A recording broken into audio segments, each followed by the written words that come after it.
নমস্কার। আজকের ভিডিও কোনো রোস্ট ভিডিও বা কমেডি ভিডিও বা বিনোদনের কোনো ভিডিওই না আজকে।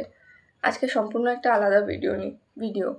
একটি 10 বছরের নিষ্পাপ শিশু যে তার বন্ধুর জন্মদিনের উপহার কিনতে বাড়ি থেকে বের হয়েছিল। কিন্তু সে কি জানতো আমাদের এই সভ্য সমাজের কিছু নরপিশাচের কারণে সে আর কোনোদিন বাড়ি ফিরবে না? দক্ষিণ 24 পরগনার বারুইপুরের সূর্যপুর এলাকায় রিমি খাতুন আজ আর গত কদিন ধরেই সোশ্যাল মিডিয়া থেকে শুরু করে সাধারণ মানুষের মনে একটি প্রশ্ন, আমাদের শিশুরা আজ কতটা নিরাপদ?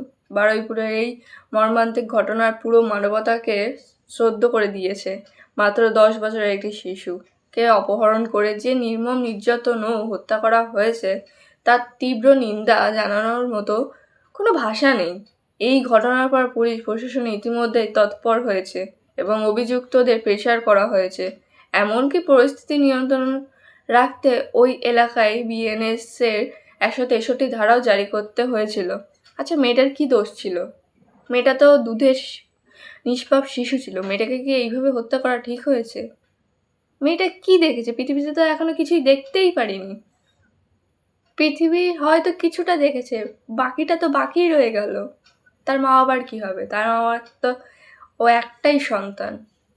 হ্যাঁ, যদি আরেকটা সন্তান থাকতো তাহলে ওর মা বাবা নিজেদের সান্ত্বনা দিয়ে রাখতে পারতো যে হ্যাঁ, আমার একটা গেছে, আরেকটা আছে, তাকে ভালোভাবে মানুষ করবো, তাকে আঁকড়ে নিয়ে বেঁচে থাকবো। এখন ওর মা বাবা কী নিয়ে বেঁচে থাকবে? একটি বিষয় আমাদের খুব স্পষ্টভাবে বুঝতে হবে, অপরাধের কোনো ধর্ম বা জাত বা রাজনৈতিক পরিচয় হতে পারে না। অপরাধী কেবলই মাত্র একজন অপরাধী। রিমি কোনো সাধারণ নাম নয়, সে এই সমাজের একটা সন্তান ছিল। আজ যদি আমরা চুপ করে থাকি তবে কাল হয়তো অন্য কোনো নিষ্পাপ শিশুকে এই নিষ্ঠুরতার শিকার হতে হবে। বিচার প্রক্রিয়া দেরি হওয়ার মানেই কিন্তু ন্যায় বিচারকে অস্বীকার করা। আমাদের একটাই দাবি, এই মামলায় তদন্ত যেন সম্পূর্ণ নিরপেক্ষ এবং দ্রুত গতিতে ফাস্ট ট্র্যাক কোর্টে করা হয়, যাতে দোষীরা দৃষ্টান্তমূলক সর্বোচ্চ শাস্তি পায়। আসুন একটু শুনি রিমির বন্ধু কি বলছে। যে ওকে মেরেছে ওকে ফাঁসি চাই।